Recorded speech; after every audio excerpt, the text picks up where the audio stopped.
मारू हकौ जान छौरी तोहर नैना गे करले एक्सेप्ट हमर लभवाला बैना गे।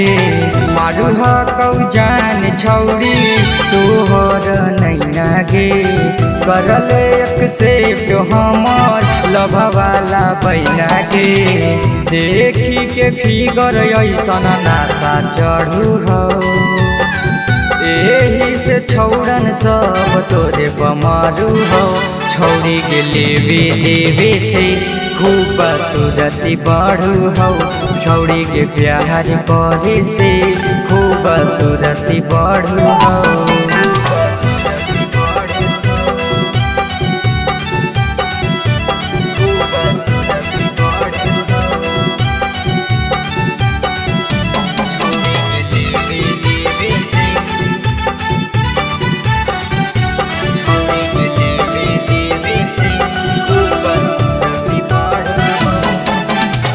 चम चम चमक रूपवा जैसे कि चांद गे बड़ी फुर्सत से बनल को भगवान गे।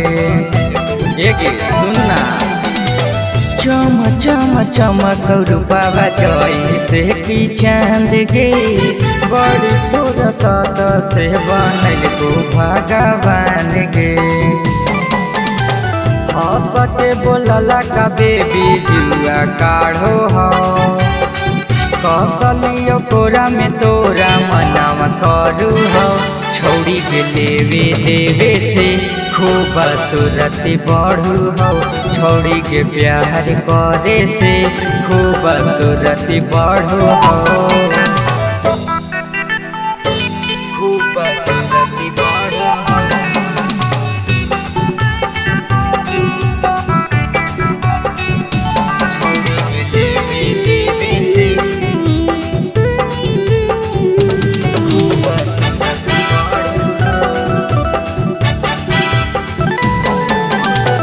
गुलु गुलु गाल पर तोर मधु हौ हजार गे एही से छौड़न में हो रोजे मार गे। गुलु गुलु गाल पर तोर मधु हौ हजार गे एही से छौड़न में हो रोजे मार गे। तोरे फेरा में सैल से सुमित नहीं पढ़ो हो। छौड़न त छोड़ छौड़ी बुढ़बो बिगड़ो हो।